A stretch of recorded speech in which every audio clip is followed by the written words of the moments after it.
Yan, may mga variegation siya. Ang lalaki na rin po nung kanyang mga dahon, ano.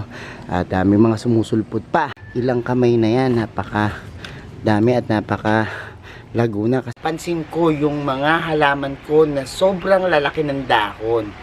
At isa na po yung sa masayang pakiramdam. Isa sa mga caladium naman na lumalaki yung dahon sa akin, itong mga... Hello everyone! This is Sir Misunaw, Mini Dino Park and Eco Garden, and welcome back sa ating YouTube channel. And for today's video, ano nga ba gagawin natin? Meron na pong ako ipeplex sa inyo, no? Kasi natutuwa ako dito sa aking garden. Napansin ko yung mga halaman ko na sobrang lalaki ng dahon. At isa na po yung sa masayang pakiramdam ng isang plantito o plantita, yung makapagpalago ka ng halaman, makapagpabulaklak ka, at syempre mapalaki yung kanilang mga dahon. Samahan nyo ko ngayong araw dahil iikutin ko po at ipapakita sa inyo yung mga halaman ko ditong nagsilakihan na po yung mga dahon nila. Tapos pag-usapan natin kung paano nangyayari yan at kung paano ko sila alagaan. Kaya kung ready na kayo mga ka-MVP, tutok lang po.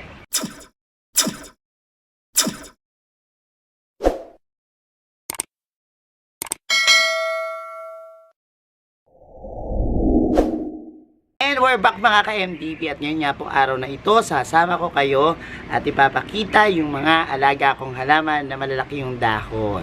Yung iba sa inyo, alam ko, nung nagsimulang mag-pandemic, nagsipag-alaga na rin ng mga halaman. At ngayon, na medyo matagal na yung panahon na nakakaraan, tiga ko na yung iba sa inyo, dumami na rin yung halaman, lumago na, at syempre kasabay po niyan yung paglaki ng mga halaman. Kaya po ngayong araw na to, tara, tingnan nyo yung mga garden, baka meron din kayo ng mga halaman ko na nagsilakihan na po yung mga dahon. Simulan natin dito, no, sa tabi ni Dino, meron akong malaking anthurium dito sa ating waterfalls. Sobrang laki po nung dahon niya, no. Pag sinukat mo, ilang kamay na yan, napaka dami at napaka laguna kasi gumanon na, no. Actually, nung una hesitate ako na ilagay dito yung ating halamang yan kasi alam ko po na yung ugat nito minsan lumalabas, ano. Kasi meron din ako nito dun sa ating garden sa Santa Maria, talagang nagsilabasan din yung ugat. And eto nga, medyo nasukol na niya yung waterfalls, ano, at lumaki na siya. Ang kagandahan po kasi dito, yung kanyang araw ay filtered nitong ating talisay, ano. So nakakapagbigay siya ng morning sun pero filtered. And ganun din kapag halimbawang hagahapon na, medyo malilim-lilim dito, pero enough na sunlight pa rin yung kanyang natatanggap. So nakita ko na maganda dito yung pwesto niya, no. Kaya sabi ko, tingnan niyo naman tong isang dahon na to, napakalaki. Oh, look, parang pamaypay na. Ayun yung kamay ko, no. And dito sa may gawid to, makikita nyo, nagtanim pa ako ng mga ibang anthurium dahil bala ko yung palakihin. Ito yung mga anthurium foliage na mayroong mga iba't ibang kulay dun sa dahon. Dahil nga nakita ko maganda yung pwesto. Ang susunod naman nating halaman, ito po, pinagmamalaki ko itong mga to dahil yung aking monstera na ito, talaga namang ubod ng lalaki, no, ng mga dahon. Actually, dito po sa aking garden, dalawa yung aking monstera na nagsilakihan. Yung talagang lumalaki yung dahon nila. Itong aking monstera deliciosa, yan yung green lang po, no. Ilang kamay ko na rin po yung kasya dito. Napakalalaki ng mga dahon nila, no. At itong aking monstera Thai constellations, yung mga may kulay naman po, yan, may mga variegation siya. Ang lalaki na rin po nung kanyang mga dahon, ano. At may mga sumusulpot pa na panibago, no. Actually, isa po dun sa pinaka nagiging factor, ano, sa paglaki ng mga dahon ng ating mga halaman is yung kanyang maturity talaga. Kapag halimbawa pong yung inyong halaman tumagal sa inyo ng taon na at nag-mature na sila, makakapag-produce na yan ng malaking stem at makakapag-produce na ng malaking dahon, no. So ito kasing mga monstera ko, kung mapapansin nyo nga dito sa side na to, medyo nakakatagos pa rin yung sikat ng araw. Pero kumbaga third layer na sila dahil merong isang puno, may susunod na halaman, tapos pangatlong layer na sila. Ganun pa man, alam naman natin ng mga monstera, isa sa mga houseplants na kaya nilang i-tolerate yung mga low light conditions, ano. At kaya nga ito pwedeng ilagay sa loob ng bahay. At sabi ko nga, depende kung halimbawa yung halaman nyo ay talagang lumaki na at talagang nag-matured na, makakapagbigay na yan ng magaganda at malalaking dahon. So ito yung ating malalaking monstera leaf na talagang tuwan-tuwa ako kasi alam niyo naman ang monstera, ang talagang pinaka attraction yan ay yung kanyang mga butas-butas na dahon, ano. So kapag nakikita ko yung matured na leaves niyan, natutuwa ako, no. And dahil nandito na lang tayo, tingnan natin, ano, kasi ang dami ko pong mga photos na sobrang lalaki na. Ayan, no. Ito po yung mga photos na nakakapit sa puno. Mapapansin nyo rin po na yung kanyang mga stem parang mga kahoy na, woody na. At sila'y gumapang sa puno, no. May mga gumagapang sa puno na photos. Ang lalaki na rin po ng mga dahon yan.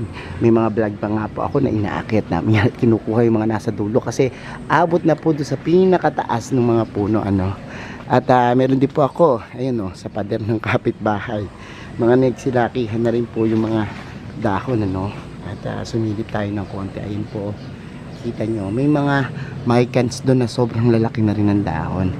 Kaya nakakatuwa kasi once na may kinakapitan yung ating mga halaman, na magiging stable yung kanilang mga stems, at pag kumapit yung kanilang aerial roots dun sa mga pader, makakapag-produce po yan ng magandang dahon.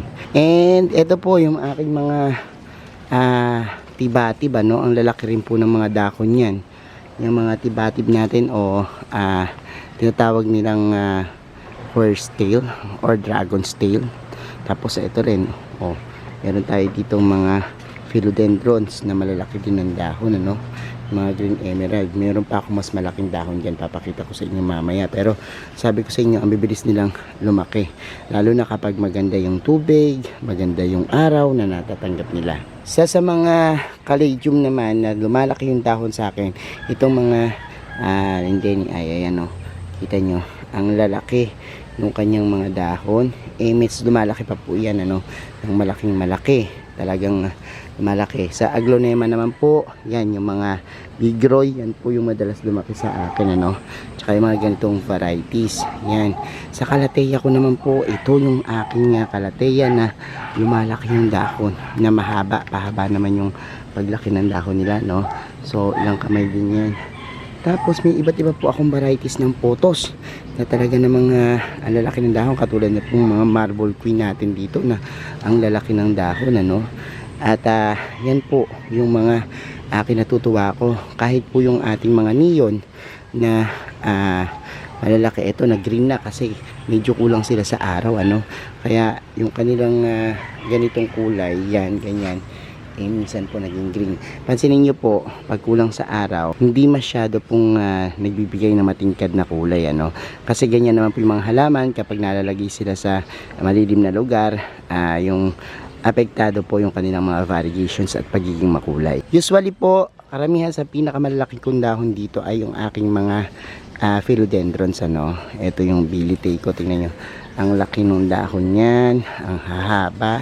And even po yung iba kong philodendrons dyan, napakalalaki po ng dahon. Kasi ito talaga yung klase ng halaman na kapag halimbawang nilagay mo sa malaking lalagyan, tapos naging stable yung kanilang mga roots or diniretso mo sa lupa, sila po talaga yung mga halaman na lumalaki yung mga dahon at naging dambukalan. Kaya nga po, minsan yung mga nag-aalaga ng philodendrons, kailangan malalaki po yung space sa inyong bahay, ano, para po magkasya, no. Kasi pag nag-matured po sila, possible na kainin nila yung malaking space, no.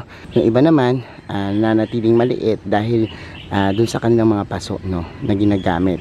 Pag maliit yung paso, mas nakokontrol yung paglaki ng halaman. Kaya po kapag regular yung paglilipat nyo ng inyong mga philodendrons, kapag halimbawa lumaki na, tapos pinilitan nyo ng malaking pots, talaga naman pong mas lumalaki po yung kanilang mga stem, yung dahon, or overall po lumalaki yung inyong mga alagang philodendrons, pati po yung mga dahon nila. So, sumunod naman nating halaman, yung pong mga Dieffenbachia, no? Ayan po, isa po ang Dieffenbachia sa sobrang halaman na napakalaki ng dahon, at kapag ito po ay naging mother plants at lumaki na ng tuluyan, talaga pong sasakupin po nito lahat yung inyong mga bahay o garden, kasi ang lalaki po na napoproduce nilang dahon. Sa mga snake plants naman po, ang lumalaki ang dahon ay talaga yung mga ganitong variety, tsaka po yung whale pin. Sila po yung kadalasan nakikita natin, unlike ng mga dwarf na talaga ng mga maliliit lang. Pero yung ganito pong variety talagang makikita nyo na kapag tumagal, ilalaki yung dahon nila. So ayan mga ka-MD, pinapanood nyo na po yung ating video at nakita nyo yung naglalaki ang mga dahon ng ating halaman. I'm sure yung iba sa inyo napalaki na rin yung mga dahon nila. So ayan lang naman yung ating ilang tips na sana ay nakatulong sa inyo, At sa mga hindi pa po nagsasubscribe sa ating YouTube channel, kung betapat nyo po yung ganitong usapan, plants and gardening, mag-subscribe na po kayo, Huwag nyo po kalimutang i-hit yung notification bell para lagi updated sa aming latest uploads. Pati po sa iba't iba nating social media accounts. Search lang po Hermes Sunaho or Mini Dino Park and Eco Garden, makikita nyo na yan. Salamat ng maraming mga ka-MDP. And this is Hermes Sunaho, nagsasabi sa inyo ng happy planting. Hanggang sa susunod na video. Kita-kits. Bye-bye!